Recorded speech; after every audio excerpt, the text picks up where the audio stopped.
Are you thinking of getting a Staffordshire Bull Terrier, but you don't know if it's the right fit for you? Then you're at the right place. I am going to tell you everything you need to know before you decide that Staffy is the dog you want to go for. First of all, as you can see, they're extremely clingy. They require a lot of attention to be happy. Separation anxiety is very common in this breed, which can be a bad thing, training them to be alone. But on the bright side, it makes them extremely loyal. We've never had to train Einstein to go off leash because he has always been a natural. Of course, it's important to have a strong recall in case it's another dog coming. If you have had dogs before, you're probably gonna notice that they have a very different body language. When they are happy, they will express signs that in other dogs would mean they're stressed. That's just how they show affection. For example, when you are petting them, they might tilt their ears back, lick their nose a lot, which in most dogs means they're very stressed, but it's usually them expressing they are enjoying it.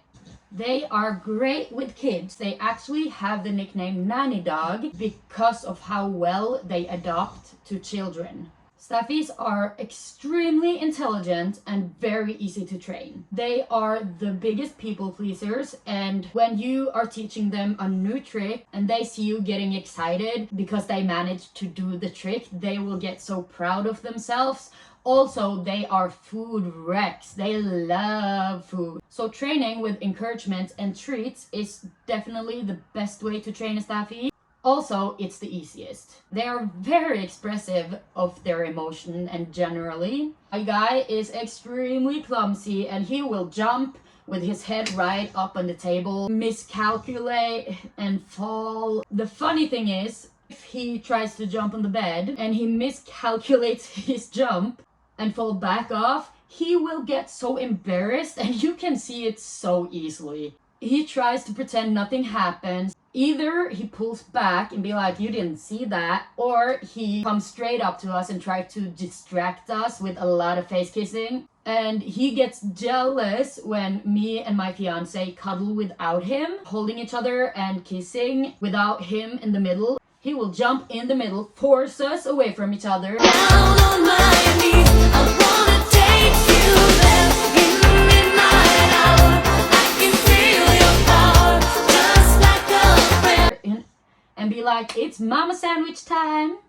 Or we'll start pouting, like sitting on the end of the bed, his back turned against us, looking, and wait for us to be like, oh, come over, honey. If we ignore him, he's not very stubborn, so usually it takes around a minute until he's like, okay, this didn't work, I'm just gonna dive right in there. Socializing with other safe dogs is especially important in this breed. If you get them as a puppy, you should start very early because, as I said, they have a very different body language. So other dogs might be intimidated, or they might not understand the other dog's body language. So for your dog to understand them and for them to understand your dog, it's very important to socialize them because, as many of you know, breed is known very aggressive breed, but in fact they are extremely loving and extremely good with other dogs. But if they're not properly socialized, other dogs will react bad to them because they don't understand their body language.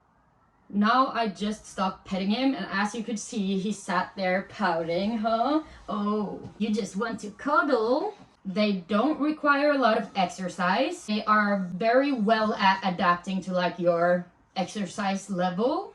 They are actually more dependent on getting challenged mentally with play, with taking new walks you haven't been before so they can get the new smells. Their farts could kill. It's the worst smell you will ever smell. If you're a person who loves having a dog in your bed, one thing you should think of is that they snore very loudly. But we have a trick. He loves to lay on his back. When he starts snoring, we will just flip him over, so he will be laying on his belly with his head straight out, and then the snoring stops. Also, you get kind of used to it. Many people have asked me if it's a good first-time dog.